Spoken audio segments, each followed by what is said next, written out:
I'm Richard Boatman, and this is 3-Minute Manna.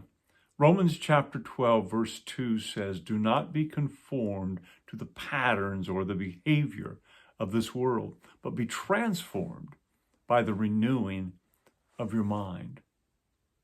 Sometimes we relegate not being conformed to this world to not doing what those people do, or that school system does, or this political group supports. But the problem with that is when we point fingers at what others are doing, we oftentimes forget what's in our own backyard. Israel and Judah historically had problems with three major things, three I words. One was idolatry, two was immorality, and three was injustice.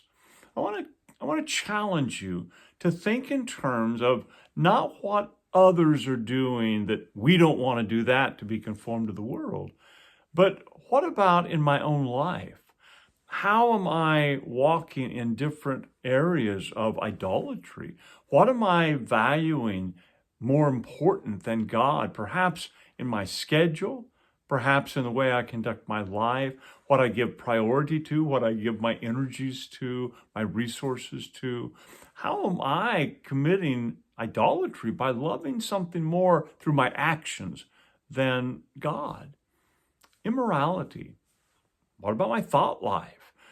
What about the things we would just sit in front of and soak in, from television programs to movies, and never question the normalizing of moral issues when it comes to intimacy, and just sort of get pulled along with the current of that, and yet never challenging our own thought life in that? And then what about injustice?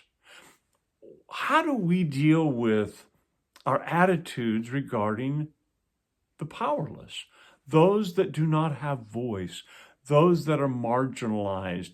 It's so easy to just abstract these things and theorize these things.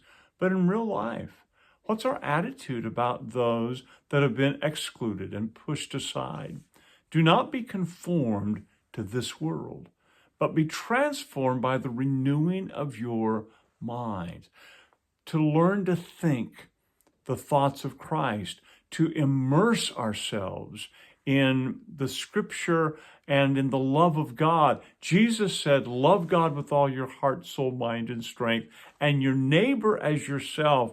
And he gives us the example of a loving neighbor, the Good Samaritan, someone who was an outcast.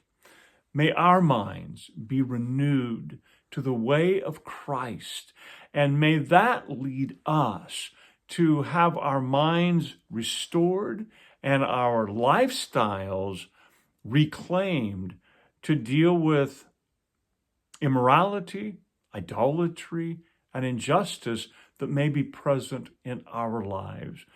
Whom the Son has set free is free indeed.